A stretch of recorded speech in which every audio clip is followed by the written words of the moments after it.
ওর ভেতরে তো যাইতে দেয় না, না? হ্যাঁ, এখন আর ঢোকা যায় না ওই সুন্দরবনের ভেতরে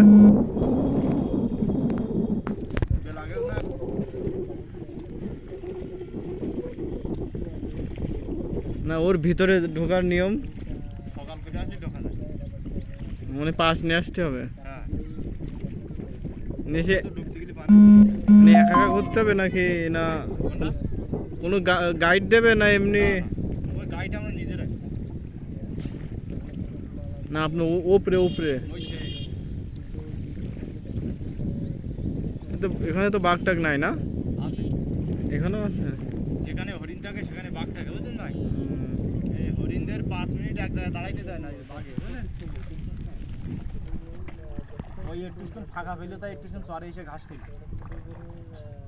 মনে করেন ভিতরে শব্দ করেছে, হরিণ ভিতরে চলে গেছে, বুঝলাম? বাঘে শব্দ করেছে, হরিণ ভিতরে চলে গেছে। যেখানে হরিণ থাকে সেখানে মোটামুটি বাঘ থাকে আশেপাশে।